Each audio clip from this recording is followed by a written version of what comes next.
हर हर महादेव दोस्तों, स्वागत करते हैं आपके अपने चैनल में। अगर आप रोज़ाना पूजा पाठ भी ना करते हो, ना ही मंदिर जाते हो, ना ही अपने घर में दिया जलाते हो और ना ही आप भगवान को भी मानते हो, क्योंकि बहुत से लोग आपने देखे होंगे कि भगवान को भी नहीं मानते हैं, लेकिन उनके पास वो सब कुछ होता है जो रोज़ भगवान को मानते हैं, पूजते हैं, सेवा करते हैं। मतलब हर दिन उनका भगवान में ही व्यतीत रहता है, अपने इष्ट देव में व्यतीत वो करते हैं। लेकिन वो चीज़ें उन लोगों के पास भी नहीं होती है जो चीज़ें भगवान को ना मानने वाले व्यक्तियों के अंदर होती है, उनके पास होती है। तो बात करेंगे आज इसी टॉपिक के ऊपर। बने रहना, वीडियो में पूरा सुनना ताकि सारी बातें आपको अच्छे से समझ में आए और आप वीडियो का लाभ उठा पाएँ।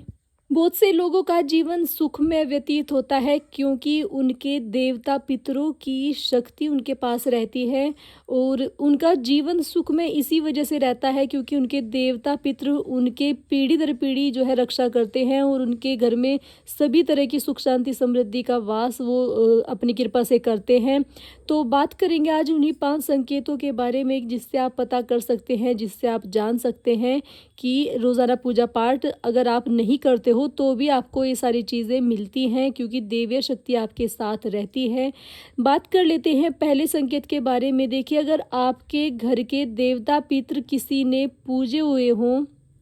आपकी पीढ़ी में कभी किसी ने अपने देवता पितरों की पूजा की हो या फिर उनके ऊपर सवारी के रूप में आपके देवता पितर आते हों और चाहे वो पीढ़ी दर पीढ़ी आपको पता भी ना हो, 60-70 साल तक की जो शक्ति होती है वो साथ देती है। आपके घर के किसी पूर्वज ने अगर आपके पितरों की सवारी रूप में पूजा की है, आराधना की है या फिर सेवा की है तो वो शक्ति आपके पास डेफिनेटली रहेगी और वो आपको सारी सुख सुविधाएं देगी और आपके घर में खुशियों का वास रहेगा। रुपये पैसे से संबंधित सारी चीज़ें आपके घर में अच्छी रहेंगी क्योंकि अगर भगवान की सेवा कर ले तो कई पीढ़ियों तक उसका आशीर्वाद आपको मिलता रहेगा। तो सबसे पहला कारण ये है कि अगर आपके घर में किसी ने देवता पितरों की पूजा की है या सवारी आई है, गद्दी लगाई है, तो वो शक्ति आपके साथ रहेगी और वो हर तरह से आपकी हेल्प करती रहेगी। आइए बात कर लेते हैं दूसरे संकेत के बारे में। आपने देखा होगा बहुत से घरों में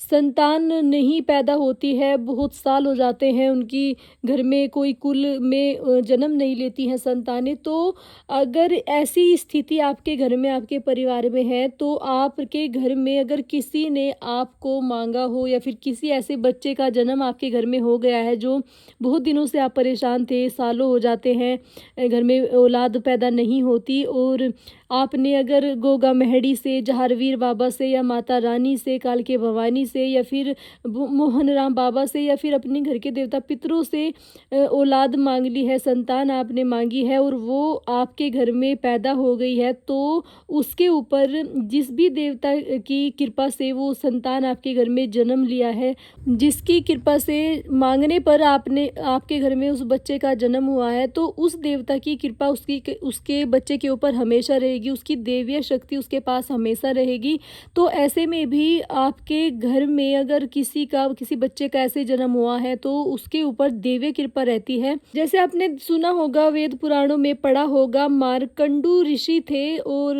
उनके कोई औलाद नहीं थी, कोई संतान नहीं थी। तो ऋषि मार्कंडू ने अपनी पत्नी के साथ घोर तपस्या की थी शिव भगवान की, जिससे उनको एक संतान उत्पन्न हुई थी, पुत्र की प्राप्ति उनको हुई थी। बाबा भोलेनाथ ने उनको एक संतान रूप में पुत्र जो है दिया था और बाबा भोलेनाथ ने साथ ही ये बोला था कि उसका जन्म जो है, जन्म से लेकर वो 12 साल तक जीवित रहेगा बालक, उसके बाद उसकी मृत्यु हो जाएगी क्योंकि जो ऋषि थे उनके जीवन में संतान का सुख नहीं था क्योंकि अपार शक्ति उन्होंने प्रदान की थी बाबा भोलेनाथ की तपस्या से। तो इस वजह से बाबा भोलेनाथ ने उनको 12 साल तक का एक पुत्र प्रदान कर दिया था जिसकी मृत्यु 12 साल तक हो जानी थी। तो जब उस बालक को पता चला कि उसकी उत्पत्ति सिर्फ 12 साल के लिए ही हुई है, उसके बाद उसकी मौत हो जानी है, तो उस बालक ने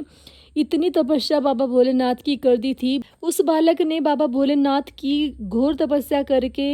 महामृत्युंजय मंत्र लिखे थे और भी बहुत सारे मंत्रों की उन्होंने रचना की थी और फिर वो अमर हो गए क्योंकि बाबा भोलेनाथ ने प्रसन्न होकर उन बालक को अमर होने का वरदान दे दिया था। तो ये एग्जाम्पल था छोटा सा कि अगर आपके घर में कोई ऐसे संतान उत्पत्ति हुई है जो भगवान से मांगी गई है, चौकी दरबार से आपने मांगी है, तो उनके ऊपर सदा देवी कृपा की दृष्टि रहती है, छाँव रहती है और वे सारी अपने जीवन में सारी सुख सुविधाओं की उनको पूर्ति होती है। अब बात कर लेते हैं तीसरे संकेत के बारे में। देखिए, अगर आपको सपने के माध्यम से होने वाली घटना के बारे में पता चलता है और वो आपकी सत्य साबित हो जाती है, तो मानिए आपके साथ दैवीय शक्ति है और वो दैवीय शक्ति आपके साथ या तो आपने पिछले जन्म में कमाई है या फिर पिछले जन्म में आपने अपने इष्ट देव की इतनी ज़्यादा आराधना की है, पूजा की है, जो इस जन्म में वो आपको सपने के माध्यम से बताएगी, या फिर आपके घर के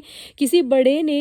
इतनी तपस्या की है अपने इष्ट देव की कि वो आपको प्राप्त हुई है, वो आपको मिली है। क्योंकि बड़ों की धरोहर जो ज़मीन जायदाद है वो भी हम बच्चे ही बांटते हैं, आप लोग ही बांटते हैं, और जो उनके सुख दुख है वो भी आप लोग ही बांटते हैं। तो जो बड़े करके जाते हैं, चाहे वो अच्छा कार्य कर ले चाहे वो बुरा कार्य कर ले, वो उनकी औलादों को भुगतना पड़ता है। तो अगर आपके किसी बड़े ने अपने इष्ट देव की पूजा की है बहुत ज़्यादा, और दैवीय शक्ति आपके साथ डेफिनेटली आएगी, वो आपकी रक्षा करेगी, हर तरीके से वो आपके साथ रहेगी। चौथा संकेत, जो लोग रोज़ाना पूजा पाठ भी नहीं करते हैं उनके पास धन वैभव की भी बहुत ज़्यादा पूर्ति रहती है। व्यवसाय में उनको अच्छे अच्छे कार्य बनते उनके रहते हैं, कभी उनको धन वैभव में कभी कोई हानि नहीं रहती है, हमेशा उनका जीवन सुख में व्यतीत रहता है। ये भी एक बहुत बड़ा कारण है कि आपने या तो पहले किसी जन्म में बहुत सारी पूजा की है, आराधना की है अपने इष्ट देव की, या फिर इसी जन्म में आपके घर में कोई ना कोई भगत रह चुका है। पांचवा संकेत, मंदिरों के आपको दर्शन सपने में होते रहेंगे, या फिर आपको आपके इष्ट देव के या फिर कोई भी देवता आपको बार बार सपने में दिखाई अगर दे रहे हैं, तो आप समझ जाइए कि वो आपके इष्ट देव हैं और वो चाहते हैं कि आप इस जन्म में उनकी पूजा करें, उनकी सेवा करें। तो अगर आपको भी ये सारे संकेत मिल रहे हैं, ये सारी चीज़ें आपके साथ हो रही हैं, तो आप समझ जाए कि आप चाहे रोज़ाना पूजा पाठ भी ना कर रहे हो, तो आपके साथ कोई देवी शक्ति ऐसे कनेक्ट है, या फिर आपने पिछले जन्म में उनकी बहुत ज़्यादा पूजा आराधना की है, या फिर इसी जन्म में आपके घर के किसी बड़े ने उनकी सेवा की है, जिस कारण आपकी साथ वो शक्ति है। तो अगर आपके साथ भी ये सारी चीज़ें होती हैं, तो मैं आपसे यही अनुरोध करूँगी कि अपने इष्ट देव को अच्छे से मनाइए, उनकी पूजा कीजिए, उन्हें भोग दीजिए, उनके मंत्र जाप करें, उनके मंदिर जाएं। जितना हो सके आप अपने इष्ट देव के प्रति करेंगे तो आपका जीवन अब तो सुख में बीतेगा ही, जितना आपका जीवन बचा हुआ है ये तो सुख में बीतेगा ही। आपकी औलादों को भी, आपकी संतानों को भी बहुत ज़्यादा सुख शांति से उनका जीवन व्यतीत होगा। और जो देवी की शक्ति है ये आपकी जन्म जन्म तक रक्षा करती रहेगी, आपके साथ जन्म जन्म तक ये रहेगी। तो दोस्तों, मुझे आशा है